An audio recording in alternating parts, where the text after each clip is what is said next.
আসসালামু আলাইকুম। আমি তোমার ঘে চাপাই নবাবগঞ্জের বহিন জুথি। আজ আমি চলে যাচ্ছি রামচন্দ্রপুর হাট। এখানটা হার ঘে ঈদগাহ ময়দান। ঈদগাহ ডাইন দিকে এখানটা বিরাট বড় গড়া আছে। তোমরা হয়তো পুকুর কহ, আমরা চাপাইয়ের ভাষাতে গড়া কহি। এতে দেখো হার ঘে ঈদগাহ খানটা খুবই সুন্দর। এটা কমিউনিটি সেন্টার। কমিউনিটি সেন্টারে হালকা পাতলা ঠান্ডা জ্বরের ওষুধ দেওয়া হয়। আর রিক্সাতে করে এখন চলে গেল রামচন্দ্রপুর হাট। হাট হাট যেতে বেশিক্ষণ লাগবে না। আর বাপের বাড়ি থেকে 20 টাকা ভাড়া। এর দেখো এখানটা ভূমি অফিস। ভূমি অফিসে কি করে জানি না। আর বাপের জমি জমা নাই, এলে বুঝিও না।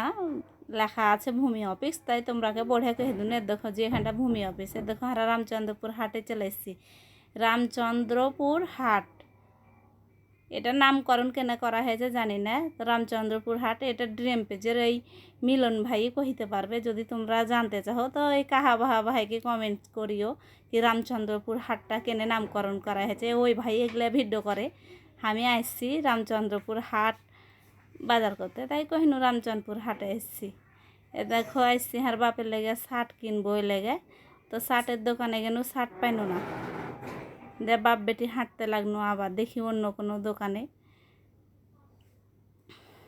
আর এক দোকানে গেছিনু, পাইছি, ওগুলো ভিডিও করা হয়নি। আবার হাঁটতে লাগনু, বাড়ির দিক উদ্দেশ্য করে হাঁটছিনু। আর বহিন ফের শ্বশুর বাড়ি যাবে, তাই কয়েছে আমি কিছু থালি বাসন লিব, একটু হাঁকে পছন্দ করে দে। তাই এদিকে আসছি থালি বাসন কিনতে।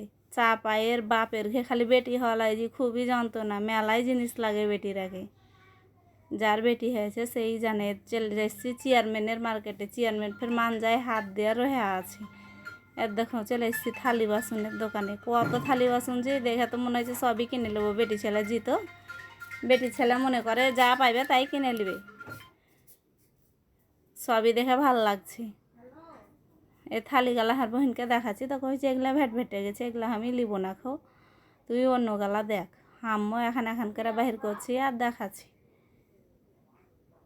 দেখো তো ভাই বোনেরা, ভাল লাগে না? আর কাছে তো খুব ভালো লাগছে। যাই হোক কেনাকাটা করে আমরা বাড়ি চলে এসেছি। বাড়ি চলে যাচ্ছি। এটা হর্টিকালচার সেন্টার। এর দেখো খাটলা তোমরা চিনো? আর চাপাই নবাবগঞ্জের ঐতিহ্যবাহী এখানটা জিনিস। এটা না হলে মানুষের বাড়িতে চলে না। আর বহিন ফের দুখানটা বিছানের চাদর কিনেছি। চাদরখানটা দেখতে ভালোই। দুখানটা বিছানের চাদর কিনেছে। আইসা ফের হার মা তো যায়নি, হার মাকে দেখাইছে কি মা দেখো তো কেমন হয়েছে। হার মা দেখে ফের কইছে তোরা গেছিস পছন্দ করে কিনেছিস, ভালোই লাগছে। দে এখানকার জিনিস বাহির করে দেখাইছে। দেখো হার বাপের লেগে দুটা শার্ট কিনেছে। শার্ট দুটা ভালোই লাগছে, গরমের দিন সুতি শার্ট লিয়েছে। ওর লেগে কাঁচ পিয়ালা কি লিয়েছে, কাঁচের গিলাস বোধ হয়। এর দেখো বাটিও স্বামী আসবে কোরিয়া থেকে, রান্ধে বেড়া খাওয়াইবে, তাই জগ টগ কি কিনেছে। এলে বেলে বাপের বাড়ি থেকে নিয়ে যেতে হয়। বেলে লয় হাম্মো লেগেছি, সবাইকে নিয়ে যাই। চাপাই নবাবগঞ্জের এটা রীতিনীতি। এর দেখো কফি নিয়ে আসবে কোরিয়া থেকে, আর কফি খাবে, তাই কফি মগ কিনেছে।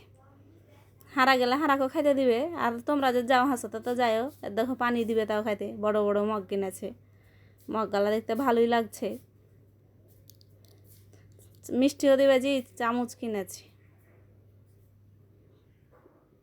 চামচ গালাও দেখতে ভালো লাগছে।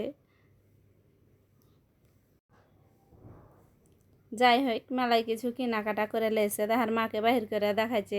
ট্রে কিনেছে চাটা আগে দেওয়ার গনে। হারা যখন যাবো সবাই মিলে ওর বাড়ি বেড়াইতে শিবগঞ্জে, তখন হারাকে চাটা খাইতে দিবে লেগে ট্রে কিনেছে দুখানটা। এগুলো শ্বশুর বাড়ি গেলে বেলে নিয়ে যেতে হবে, শোকেস নিয়ে যাবে। শ্বশুর বাড়ি গেলে এগুলো নিয়ে যেতে হবে, তাই একটু একটু করে হার মা কইছে কি একসাথে বাজার না করে তোরা একটু হালকা হালকা করে কেনাকাটা গেলা করে রাখ। তাই হারা হাট গেছিল এগুলা কিনতে। কেমন লাগলো যে আজকে হাটে ঘোরাঘুরি নানা নানিরে। কথা কইতে কইতে খাসতে গেছি, গিলাস গালা দেখে মনে হচ্ছে একটু পানি খাই। যাই হোক পানি টানি আর কি গিলাসে খাবো না, মাঞ্জা ধোয়া নাই, ডোমে লেড়েছে কি চামড়ে লেড়েছে, তাই এলে গিলাসে খাইনু না।